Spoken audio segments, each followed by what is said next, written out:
چند گھنٹوں کے اس سفر کے بعد آخرکار اس آباد جزیرے کے آثار بالکل معدوم ہو گئے اور مجھے اپنا سفری شہتیر ایک اور جزیرے کی طرف بڑھتا ہوا نظر آنے لگا۔ جس وقت دن بھر کا تھکا ہارا سورج اپنے سفر کی آخری منزل پر تھا تو شام کے خونی اجالے میں ایک بے آب و گیا بھوری پٹی نظر آ رہی تھی۔ گو میں ہر قیمت پر اب بحر الشیاطین سے دور نکل جانا چاہتا تھا، لیکن اس وقت میں نے اپنا رخ بدلنا مناسب نہ سمجھا۔ میں دن بھر کی تھکان اور بھوک پیاس کے باعث کافی نکاہت محسوس کر رہا تھا، لہذا بہتر یہی سمجھا کہ اس جزیرے پر اتر کر اپنی کھوئی ہوئی توانائی دوبارہ بحال کروں اور رات بھر آرام کرنے کے بعد اس جزیرے سے دوبارہ اپنے سفر پر روانہ ہو جاؤں۔ توسیہ کی آخری گفتگو کا ایک ایک لفظ میرے دل پر نقش تھا، اور اب مجھے یقین ہو چلا تھا کہ وہ ابلیس کے چنگل میں قطعی بے بس اور مجبور ہے۔ میری مدد تو درکنار وہ شاید اب مجھ سے ہمیشہ کے لیے روٹ چکی تھی، اور اسے حاصل کرنے کے لیے اب مجھے خود کو شیطان کے حوالے کرنا ضروری تھا۔ میرا ذہن حالات کے اسی تانے بانے میں الجھا ہوا تھا۔ جو جو اندھیرا بڑھتا جا رہا تھا، میری تشویش خوف اور بے چینی میں بدلتی جا رہی تھی، اور جب اجالے کی آخری کرن بھی تاریکی کے بھیانک جبڑوں میں اتر گئی تو یک بہ یک مجھے اپنے فیصلے پر افسوس ہونے لگا۔ مجھے پورا یقین تھا کہ مجھے لے جانے والا تنا بحر الشیاطین کے ہی کسی جزیرے کی طرف بڑھ رہا ہے، اور روایات کے مطابق یہ جزیرہ ویران اور غیر آباد تھا۔ گو سیاہ بلے نے سمندر میں میرا تعاقب نہیں کیا تھا، اور نہ ہی عام حالات میں وہ کسی اور ذریعے سے اس آباد جزیرے سے باہر پہنچ سکتا تھا، لیکن حالات بہت پراسرار تھے۔ شیطان کی غیر انسانی قوتیں اس کینور پر بلے کی پشت پناہ تھی، اور مالینی کا وہ حیوانی آسیب ان کے سہارے ہر جگہ پہنچنے اور سب کچھ کر گزرنے کی صلاحیت رکھتا تھا۔ میرے تصورات کی غیر یقینی بھول بھلیوں سے اس وقت نکلا جب شہتیر سے نیچے ٹھنڈے پانی نے لٹکتے ہوئے میرے پاؤں نے ٹھوس زمین محسوس کی۔ اتھلے پانی میں آ جانے کا مطلب تھا کہ اب میں دوسرے جزیرے کے ساحل پر آ پہنچا تھا۔ میں نے اپنے پیر اوپر اٹھا لیے، اور 2-3 مرتبہ ہی موجوں کے ریلے نے مجھے اس شہتیر سمیت پانی سے نکال کر ریتلے ساحل پر پھینک دیا۔ تنے سے الگ ہو کر کئی ثانیوں تک میں سانس روکے وہاں کھڑا رہا۔ فضا پر اس وقت محیب سناٹے کی حکمرانی تھی۔ سمندری موجوں کے دھیمے دھیمے اور مسلسل شور سے قطع نظر پورے جزیرے پر موت کا سناٹا چھایا ہوا تھا، جیسے وہاں صدیوں سے کسی زیرو کا گزرنا ہوا ہو۔ ایسے عجیب ماحول میں تنہائی کا احساس بہت بھیانک تھا۔ میرا دل اب کنپٹیوں میں دھڑکنے لگا تھا۔ میں نے جھک کر اپنے قدموں میں پڑے ہوئے شہتیر کو خشکی سے اندر کھینچا۔ اس وقت بس وہی شہتیر میری امیدوں کا سہارا تھا، اور مجھے اندیشہ تھا کہ کہیں صبح سویرے چڑھتے سمندر کی موجیں اسے ساحل سے بہا نہ لے جائیں۔ اس شہتیر کو کافی دور تک کھینچ لانے کے بعد میں آگے بڑھنے لگا۔ میرے کان ہواؤں پر جمے ہوئے تھے، لیکن میں دھیمی دھیمی اور یکساں سنسناہٹ کے سوا کچھ نہ سن سکا۔ ہواؤں میں وہ گونج بالکل مفقود تھی جو درختوں اور جنگلوں میں سے گزرنے کے بعد سنائی دیتی ہے۔ اس کا یہی مطلب تھا کہ بحر الشیاطین کا یہ جزیرہ صرف ویرانی نہیں بنجر بھی ہے۔ میں کافی دیر تک بے مقصد آگے بڑھتا رہا۔ قدموں میں پھیلے ہوئے ناہموار ریتلے ٹیلے مجھے سنبھل کر چلنے پر مجبور کر رہے تھے۔ پھر اچانک فضا کا سناٹا مجروح ہو گیا، اور میرا دل خوشی سے بلیوں اچھل پڑا۔ اس جزیرے کے قرب و جوار سے کسی تیز سیٹی کی گھٹی گھٹی سی آواز سنائی دی۔ یوں معلوم ہوا جیسے کسی جہاز نے وصل دی ہو۔ وہ آواز اتنی گنجیلی اور مختصر تھی کہ میں سمت کا اندازہ نہ کر سکا، مگر پھر میں بے قابو ہو کر دیوانہ وار آگے کی طرف دوڑنے لگا۔ جب کافی دیر تک دوبارہ کوئی آواز سنائی نہ دی تو میں نے خود ہی کسی کو اپنی طرف متوجہ کرنے کا فیصلہ کیا اور ایک جگہ رک گیا۔ کیا اس جزیرے پر کوئی ہے؟ میں نے پوری قوت سے گلا پھاڑ کر پوچھا۔ میں کئی ثانیوں تک جواب کا منتظر رہا، لیکن میری آواز کی دم توڑتی ہوئی بازگشت کے علاوہ اس بنجر اور ویران جزیرے پر کوئی آواز نہیں سنائی دی۔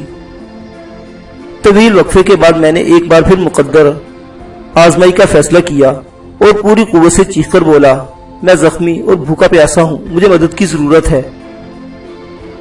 اس بار میری کوشش برابر ثابت ہوئی۔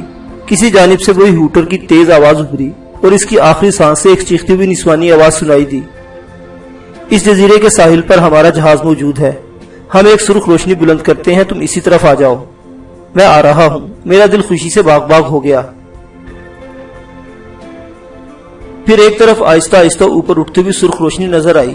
ایسا معلوم ہو رہا تھا جیسے کوئی بھڑکتی ہوئی مشل کسی بانس سے باندھ کر بلند کی جا رہی ہو۔ میں جزیرے کی ناہموار سطح کا خیال کیے بغیر اس روشنی کی سمت میں دوڑ پڑا۔ امید کی کرن نظر آتے ہی میں اپنی ساری تکلیف بھول گیا تھا، اور میرے بدن میں بے پناہ توانائی جاگ اٹھی تھی۔ شاید اس گھنٹے میں وہ روشنی اتنی قریب آ گئی کہ مجھے اس کے زیر سایہ ایک چھوٹا سا بحری جہاز کھولے کھاتا ہوا نظر آنے لگا۔ جب میں ساحل پر پہنچا تو وہ مشینی جہاز ساحل سے کچھ دور گہرے پانی میں لنگر انداز تھا اور اس پر گہرا سکوت طاری تھا۔ فضا میں اٹھی ہوئی مشل کے علاوہ جہاز پر کوئی روشنی نظر نہیں آ رہی تھی۔ آگے بڑھتے آؤ۔ جہاز پر چھائے ہوئے گہرے اندھیرے میں سے ایک پرکشش جسمانی آواز ابھری۔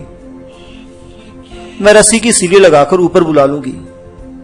اس غیر متوقع مدد پر مجھے اتنی خوشی تھی کہ میں سب کچھ بھول کر پانی کاٹتا آگے بڑھنے لگا، اور جب میں اس آہنی جہاز کے قریب پہنچا تو وہاں واقعی رسی کی ایک سیڑھی جھول رہی تھی۔ جہاز کی آہنی ریلنگ پر ایک نسوانی حولا موجود تھا۔ اس نے کچھ کہے بغیر سہارا دے کر مجھے عرشے پر اتار لیا اور پھر سیڑھی کھول کر سمندر ہی میں پھینک دی۔ میں تمہارا بہت ممنون ہوں، میں نے فرتے جذبات سے بھرائی ہوئی آواز میں اس سے کہا۔ اگر تو میری مدد نہ کرتی تو شاید اس ویران جزیرے پر سسک مر جاتا۔ تمہارے کپڑے گیلے ہیں، انہیں اتار دو، ورنہ سمندری ہوا میں تم نمونیا کا شکار ہو کر مر جاؤ گے۔ اس دیکھ دل عورت نے اپنا ہاتھ میرے شانے پر رکھتے ہوئے کہا۔ مگر میں کیا پہنوں گا؟ میں نے ہکلاتے ہوئے کہا۔ اس کی ضرورت ہی کیا ہے؟ اتنے اندھیرے میں تو شاید ہم ایک دوسرے کو دیکھ بھی نہیں سکتے۔ وہ مترنم آواز میں کھلکھلا کر ہنس پڑی۔ تو کیا اس جہاز پر بالکل روشنی نہیں ہے؟ میں نے حیرت اور بوکھلاہٹ کے ساتھ پوچھا۔ نہیں، اس جہاز کا نام ہی سفینہ ظلمات ہے۔ ہاں یہ تو بتاؤ کہ یہ کون سی جگہ ہے؟ شاید اسے یکویا خیال آ گیا۔ یہ بحر الشیاطین کے 7 جزیروں میں سے ایک ہے۔ میں نے سردی کے احساس سے چھٹکارا پانے کے لیے جھجکتے ہوئے اپنا گیلا لباس اتارتے ہوئے کہا، اور یہ بالکل ویران ہے۔ اوہ، اس نے شاید اطمینان کا سانس لیا جس کا مفہوم میں نہ سمجھ سکا۔ جب میرے بدن پر صرف زیر جامہ باقی رہ گیا تو اس نے میرا ہاتھ تھام لیا اور میں پھریری لے کر رہ گیا۔ اس کا لمس حرارت آگہی اور نشاط پرور تھا۔ اپنی پوری زندگی میں اس وقت تک میں نے صرف ایک بار توسیہ کے نسوانی پیکر کی چند لذت انگیز رعنائیوں کو دریافت کیا تھا۔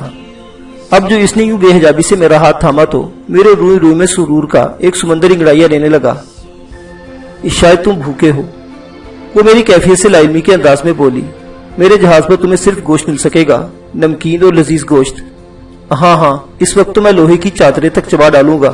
بھوک اور پیاس نے میری آنتیں بری طرح اینٹ رہی ہیں۔ میں نے اپنے خوش ہوتے ہوئے لبوں پر زبان پھیرتے ہوئے کہا۔ وہ دل نواز انداز میں دھیمے سے ہنسی۔ مجھے نہ پھاڑ کھانا، میں اس جہاز پر اکیلی ہوں۔ اکیلی؟ میں نے چونک کر دہرایا۔ تمہارے ساتھی کہاں ہیں؟ ساتھی؟ وہ یک بے یک اداس ہو گئی۔ کوئی بھی زیادہ دنوں تک میرے ساتھ نہیں رہتا۔ ہر نیا آنے والا سفینہ ظلمات پر ایک مقررہ مدت میرے ساتھ گزارتا ہے، پھر وہ اسے کہیں لے جاتا ہے اور میں نئے ساتھی کی تلاش میں در بدر بھٹکنے لگتی ہوں۔ وہ کون؟ میں نے حیرت سے پوچھا۔ اس عورت کی باتیں مجھے عجیب سی لگ رہی تھی۔ چھوڑو تم، اس سے کیا مطلب؟ تم بھوکے ہونا۔ اسی وقت جہاز پر گھنٹیوں کا تیز شور گونجنے لگا۔ وہ مجھے بتا چکی تھی کہ جہاز پر اس کے سوا کوئی نہیں ہے۔ اب یہ شور ابھرا تو میں خوفزدہ ہو گیا، مگر وہ مجھے کچھ سوچنے کا موقع دیے بغیر میرا ہاتھ پکڑ کر ایک طرف دوڑ پڑی۔ ذرا ہی دور ایک تاریک دروازے سے گزر کر ہم کسی کشادہ کمرے میں پہنچے جہاں گوشت کی سوندھی سوندھی بو رچی ہوئی تھی۔ لو یہ کھا لو۔ اس نے اندھیرے میں ایک تشتی میری طرف بڑھائی۔ میں نے نمکین اور خوش ذائقہ گوشت کا پہلا ہی لقمہ نگلا تھا کہ گھنٹے کا شور جس وقت اچانک شروع ہوا تھا اسی طرح کی یکلخت موقوف بھی ہو گیا اور جہاز پر ہلکا ہلکا مشینی شور ابھرنے لگا جو بتدریج تیز ہوتا جا رہا تھا۔ پھر پے در پہ کئی بار جہاز کا ہوٹر گھٹی گھٹی آواز میں چیخا اور تیز جھٹکے کے ساتھ جہاز حرکت میں آ گیا۔ یہ جہاز خود بخود چل رہا ہے؟ میں نے گھبرائی ہوئی آواز میں اس سے پوچھا۔ ہاں، تم ڈرو نہیں، یہ کسی چٹان سے نہیں ٹکرائے گا، وہ بے خوفی سے بولی۔ میں نے پہلی بار اس عورت سے دہشت سی محسوس کی۔ میں نہ جانے کس عصبی جہاز میں آپ پھنسا تھا۔ آخر اسے کون چلا رہا ہے؟ کوئی نہیں، وہ چلچلے لہجے میں بولی، پھر یک میرے بدن سے آ لگی۔ اتنے بڑے جہاز پر ایک خوبصورت اور جوان لڑکی تنہا تمہارے ساتھ ہے اور تم خوف سے مرے جا رہے ہو۔ کچھ بھوکے پیٹ میں پہنچی ہوئی لذیذ غذا کا خمار، کچھ اس کا دہکتا ہوا قرب۔ میں پھریری لے کر والہانہ انداز میں اسے اپنی باہوں میں بھینچ دیا۔ عصبی جہاز کی رفتار شاید یک تیز ہو گئی۔ اس کے ہوٹرز بھی بار بار چیخنے لگے۔ اس وقت بنت نیل، کبڑا شیطان، خونی بلا، بحر الشیاطین اور عصبی جہاز غرض ہر خوف نشاط کے سمندر میں ڈوب کر تصور سے اوجھل ہو چکا تھا، اور جب اس سرکش طوفان نے دم توڑا تو میں بری طرح نڈھال ہو چکا تھا اور میرے سارے زخموں کی کسک یک بہ یک جاگ اٹھی تھی۔ تمہارا نام کیا ہے؟ میں نے لڑکھڑائی ہوئی آواز میں اس سے پوچھا۔ میرا نام گناہ ہے ہمسفر، گناہ جو سب سے حسین اور گھنونا ہوتا ہے۔ تم نے محسوس کیا ہوگا گزرے ہوئے لمحوں میں کتنی حسین تھی، اور اب وہ ایک ثانیے کے لیے خاموش ہو گئی۔ اب شاید کچھ دیر کے لیے تم مجھے گھنونا سمجھو گے، گناہ کی اگلی چنگاری بھڑکنے تک شاید تم میرے قریب بھی نہ آؤ۔ پہیلیاں نہ بجھواؤ، میں بھرائی ہوئی آواز میں بولا، اس وقت مجھے تم سے خوف آ رہا ہے۔ میں تمہارے بارے میں کچھ جاننا چاہتا ہوں۔ وقت گزر چکا ہے، تم جان کر بھی کچھ نہ کر سکو گے، اس پاٹ لہجے میں بولی۔ پتہ نہیں تم مجھے کس بات کا احساس دلانا چاہتی ہو، میں نے الجھن آمیز لہجے میں کہا۔ تم نے جو گوشت کھایا وہ کیسا تھا؟ وہ اچانک پوچھ بیٹھی۔ لذیذ تھا، میں نے حیرت کے ساتھ کہا۔ مگر تمہیں اس وقت گوشت کا خیال کیسے آ گیا؟ جانتی ہو وہ کیا تھا؟ میرے لیے تو وہ بس وہ گوشت ہی تھا۔ کان کھول کر سنو کہ پہلے میں آزاد تھی، اپنی مرضی سے اپنے ماں باپ اور اپنے جیسے انسانوں کے درمیان زندگی گزار رہی تھی۔ پھر ایک انقلاب آیا، میں ہر قیمت پر اس لڑکی کو اپنی راہ سے ہٹانا چاہتی تھی جس نے میرے محبوب کو مجھ سے چھین لیا تھا۔ وہ سپاٹ آواز میں کہے جا رہی تھی۔ میں بہت کچھ سوچتی رہی مگر اپنی بزدلی کے باعث کچھ نہ کر سکی۔ پھر ایک شیطان صرف شخص نے خاص ترکیبوں سے سکھایا اور بھونا ہوا انسانی دل مجھے کھلایا۔ میری رقیب اس رات دماغ کی کوئی رگ پھٹنے سے ہلاک ہو گئی، مگر میرا بے وفا محبوب بھی مجھے نہ مل سکا۔ اس نے اپنے دوست کی موت سے دل برداشتہ ہو کر خودکشی کر لی۔ اس وقت مجھے معلوم ہوا کہ انسانی دل کھانے کے بعد میں شیطان کی پجارن بن چکی ہوں۔ تم شیطان کی پجارن؟ یک بیک دہشت کی ایک سرسی لہر میرے پورے وجود پر چھاتی چلی گئی۔ ہاں اجنبی ہمسفر، میں 15 برس سے سفینہ ظلمات پر بحری سفر کر رہی ہوں۔ میرا یہ آسیبی جہاز سینکڑوں بار خشکی کے قریب لنگر انداز ہوا، لیکن میرے قدم کبھی زمین پر نہیں پڑے۔ میں اپنے آقا شیطان کی ہدایت پر کئی دن سے بحر الشیاطین کے اس ویران جزیرے پر تیری منتظر تھی، اور اب تو اس جہاز پر میرا قیدی ہے۔ وہ پورے اعتماد لہجے میں یہ کہہ کر زور سے ہنسی۔ اس وقت اس کی مترنم آواز اپنی کشش کھو چکی تھی اور میں اس سے بے حد دہشت محسوس کر رہا تھا۔ وہ ہنسی تو مجھے یوں محسوس ہوا جیسے سوکھی ہوئی ہڈیوں کے کئی انسانی پنجر آپس میں الجھ پڑے ہوں۔ نہیں، میں کسی کا قیدی نہیں ہوں، تو مجھے نہیں روک سکتی۔ میں اس ڈرونے جہاز سے کھلے سمندر میں کود پڑوں گا۔ میرا وار اتنا اوچھا نہیں ہوتا اجنبی، وہ طنزیہ لہجے میں بولی۔ میں نے اس تاریکی میں تجھے نمکین گوشت کھلایا ہے جس پر سحر کیا ہوا تھا۔ میری ہم آگوشی سے لذت اندوز ہونے کے بعد اب تو میری یا میرے آقا کی مرضی کے بغیر سفینہ ظلمات سے کہیں نہیں جا سکے گا۔ میں جا رہا ہوں۔ میں خوفزدہ انداز میں یہ کہتا ہوا اس تاریک کمرے سے باہر نکل بھاگا۔ جو ہی میں کھلے ہوئے عرصے پر پہنچا، جہاز میں ہر طرف بے شمار گھنٹیوں کا شور خوفناک آواز سے ابھرنے لگا۔ میں ایک جگہ رک کر متوحش نظروں سے ادھر ادھر دیکھ ہی رہا تھا کہ میرے ارد گرد پھیلی ہوئی تاریکی میں سے لاتعداد سرکٹے ہوئلے ابل پڑے۔ وہ سرکٹے سیاہ ہولے دونوں ہاتھوں سے اپنی رانے پیٹتے اچھلتے ہوئے چاروں طرف سے میری جانب بڑھتے چلے آ رہے تھے۔ یہ صورتحال میرے لیے بہت دہشتناک تھی۔ میرے قدم خود بخود جم کر رہ گئے اور میرے حلق سے غیر ارادی طور پر پے در پے چیخیں نکلنے لگی۔ لوٹا ننھے بچے، مجھے اپنے عقب سے وہی طنز نسوانی آواز سنائی دی، ورنہ یہ مخلوق تجھے خودکشی کرنے پر مجبور کر دے گی۔ سفینہ ظلمات پر آنے والے اپنی مرضی سے واپس نہیں لوٹا کرتے۔ شاید وہ سچ ہی کہہ رہی تھی۔ ان سرکٹے اویلوں کی اتنی بڑی تعداد عرشے پر جمع ہو چکی تھی کہ میرے آگے بڑھنے کا راستہ یکسر مفقود ہو چکا تھا۔ میں چند ثانیوں تک ہکا بکا اسی جگہ کھڑا رہا، پھر بوکھلا کر واپس اسی تاریک کمرے کی جانب دوڑ پڑا جہاں وہ پراسرار لڑکی موجود تھی۔ اس کمرے میں داخل ہوتے ہی عرشے پر پھیلا ہوا ہنگامہ ختم ہو گیا اور میں تاریکی میں اپنے تیز تیز سانسوں کی آواز سنتا رہا۔ اس وقت میرا سینہ کسی لوہار کی دھونکی کی طرح چل رہا تھا۔ میں نے اپنے برہنہ شانے پر اس کے ہاتھ کا لمس محسوس کیا اور دہشت سے اچھل پڑا۔ ڈرو نہیں، وہ ہنستے ہوئے بولی، صبح نمودار ہونے والی ہے، اب تم خود ہی سارا جہاز گھوم سکو گے، لیکن موقع پا کر کھلے سمندر میں فرار ہونے کی کوشش نہ کرنا۔ سفینہ ظلمات کے گرد بڑا سخت حفاظتی حصار قائم ہے جسے توڑنا کسی کے بس کی بات نہیں۔ اتنا کہہ کر اس نے میرے شانے سے ہاتھ ہٹا لیا۔ تک تمہارا نام کیا ہے؟ چند ثانیوں کی سکوت کے بعد میں نے کانپتی ہوئی آواز میں اس سے پوچھا۔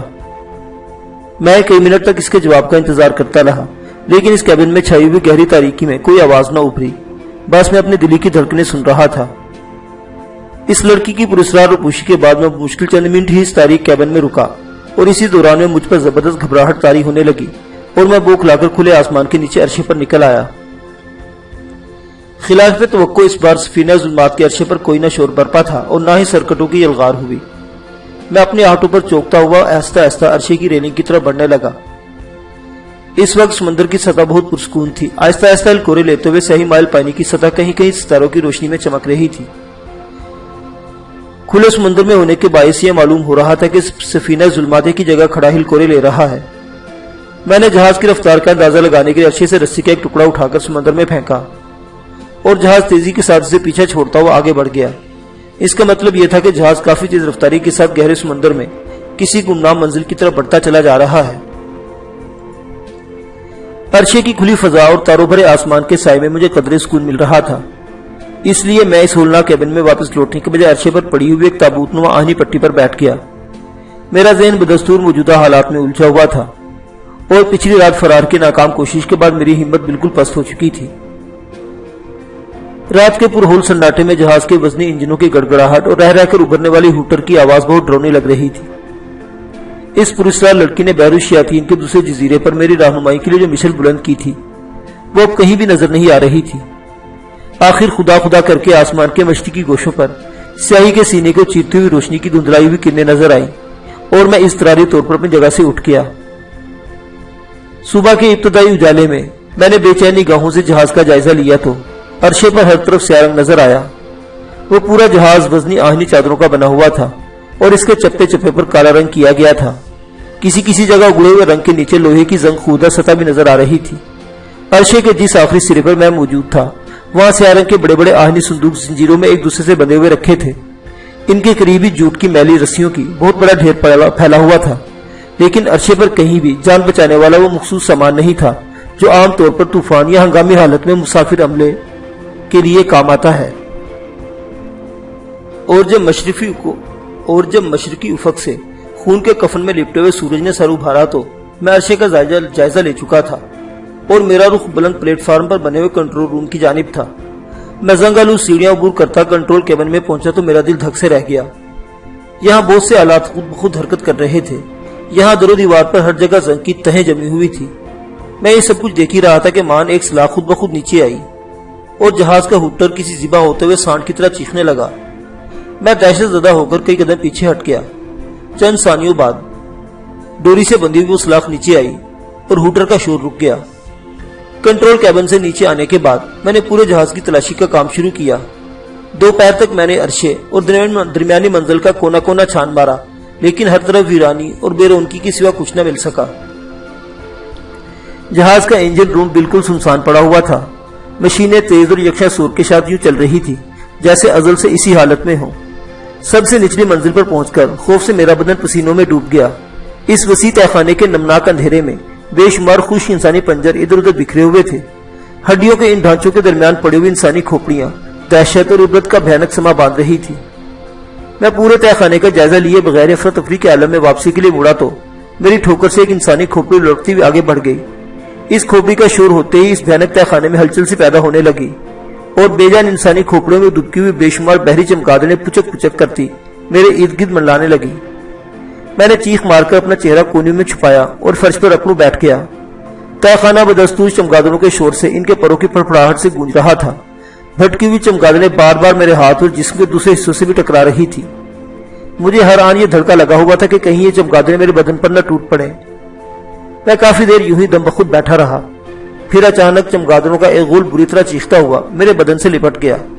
میں نے ان کے تیز پنجوں اور نکیلے دانتوں کی چبھن اپنے سارے بدن میں محسوس کی، لیکن میں نے اپنے منہ سے ہاتھ ہٹانے کی حماقت نہیں کی۔ اس وقت میرے بدن کا صرف وہی حصہ ان خوناشم پرندوں کی زد سے بچا ہوا تھا جو میرے ہاتھوں اور کلائیوں میں چھپا ہوا تھا۔ مجھے خوب اندازہ تھا کہ میں جو ہی ہاتھ ہٹاؤں گا یہ چمگادڑیں میرے چہرے کو لہو لہان کر دیں گی۔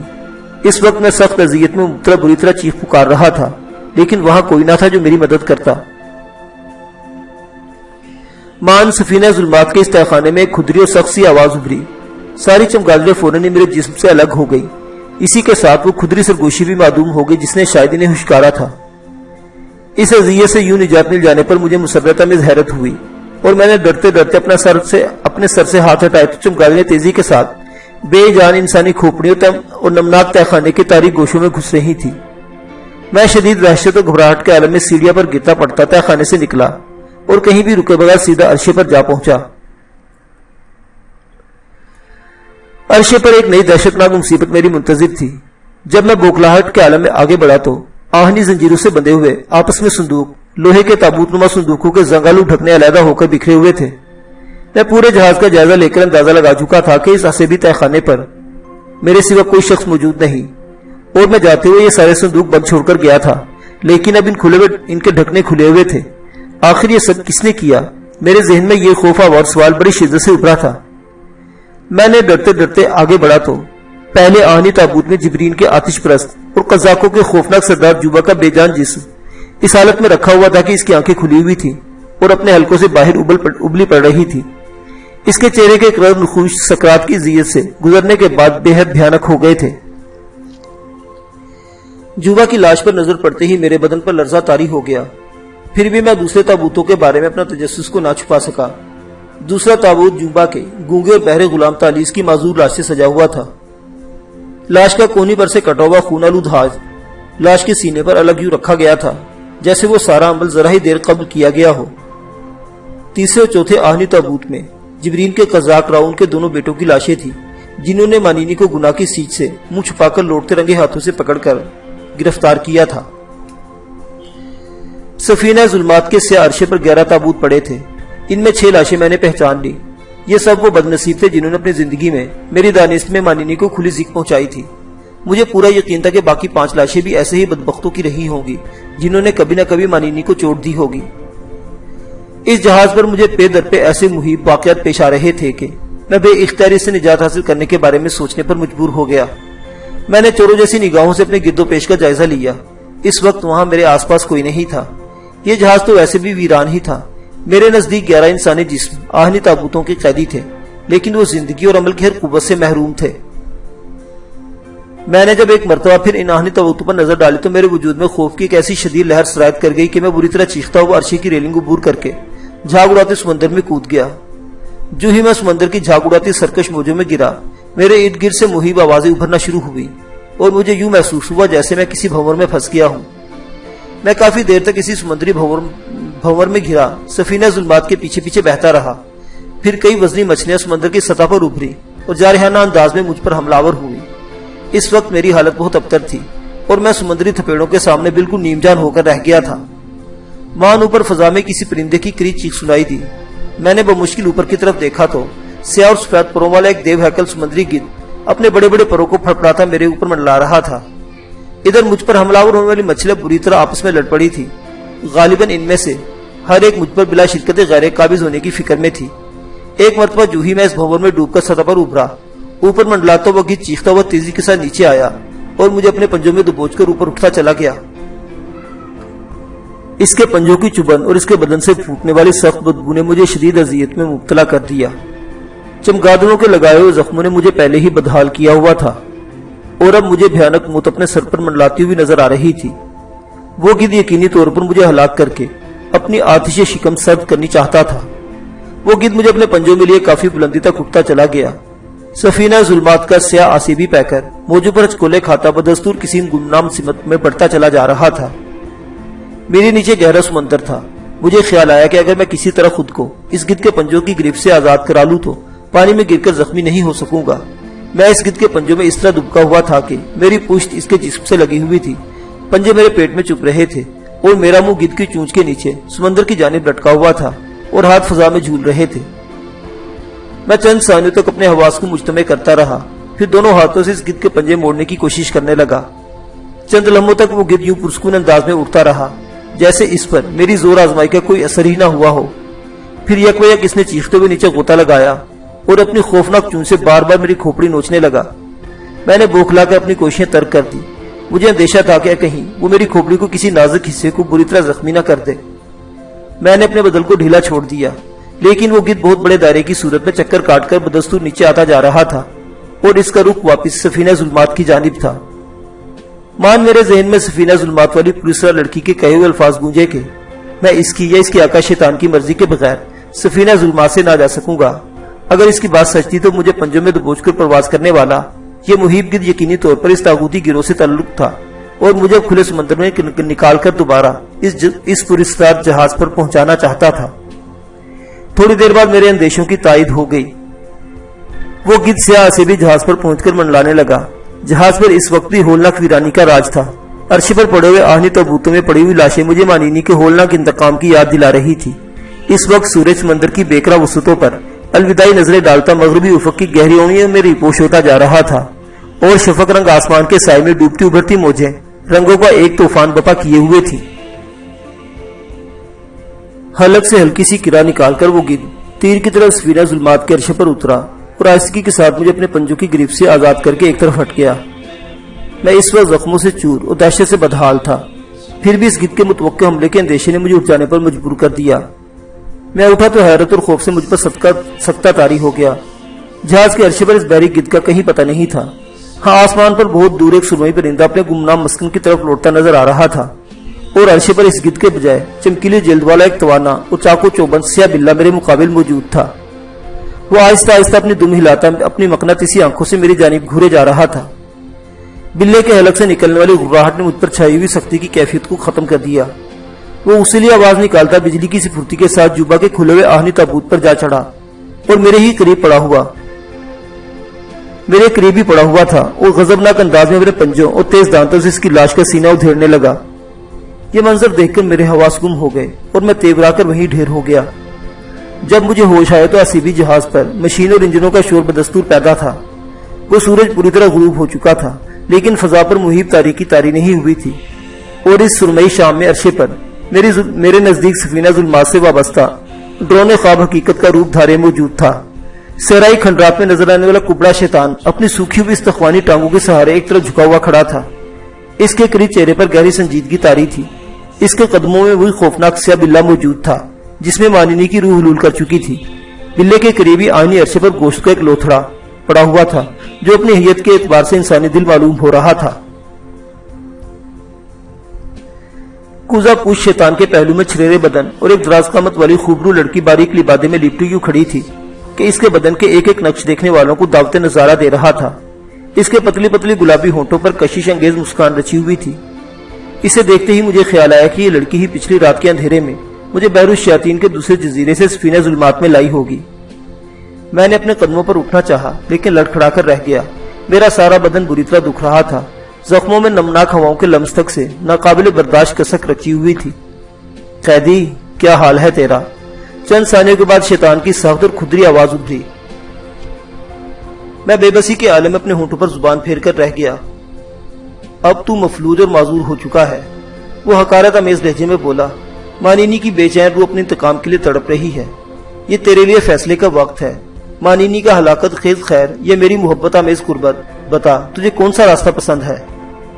تیری قربت، میں خوفزدہ آواز میں منمنایا۔ تو کیا چاہتا ہے مجھ سے؟ میرا پجاری بن جا۔ شیطان کی آواز ہتھوڑی کی طرح میرے ذہن میں گونجی۔ پھر تیرے لیے امان ہے، میرے تمام پجاری آپس میں امان سے رہتے ہیں۔ مانینی کبھی تجھ پر بری نظر نہیں ڈالے گا۔